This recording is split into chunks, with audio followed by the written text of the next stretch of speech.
All right, and moving on, protests have erupted across Europe and the Arab world as Israel begins intercepting 44 ships that were part of the Global Sumud Flotilla that was carrying humanitarian aid for the civilians in Gaza. Now, let's take a look at the countries participating in the aid exercise and why Israel claims that its blockade of civilian vessels is justified. Now, according to the Global Sumud Flotilla organizers, 57 delegations from at least 55 countries across the globe have committed to the Global Sumud Flotilla. Now, these include over 500 participants from countries like Spain, Italy, France, Portugal, Greece, Tunisia, Libya, Turkey, and Indonesia, among others. Now, the participants from these countries sailed in 44 ships across the Mediterranean and are en route to the Gaza Strip, aiming to break Israel's blockade of the Palestinian territory.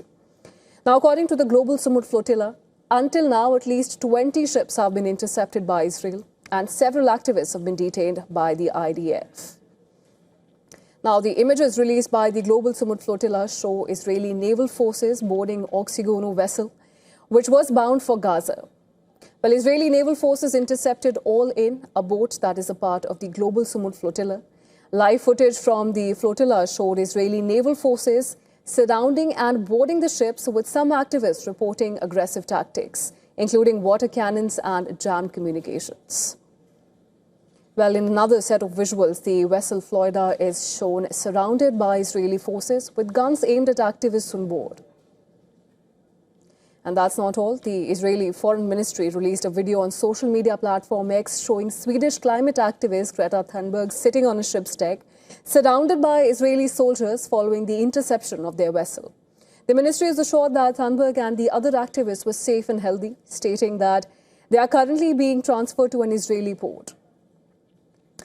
So why is Israel blocking Gaza-bound aid vessels? Now, to answer that question, we need to understand that Israel believes that the blockade is necessary to prevent supplies from reaching Hamas. It maintains that the flotilla is violating a lawful naval blockade it had imposed on Gaza since Hamas took control in 2007. The Israeli Navy has warned that vessels that it's approaching an active combat zone, posing a risk to the safety of those on board. The blockade of aid vessels comes as Gaza is in the midst of a severe humanitarian crisis, with UN declaring over 500,000 people facing famine due to the ongoing conflict. But the activists and several international organizations call Israel's naval blockade illegal.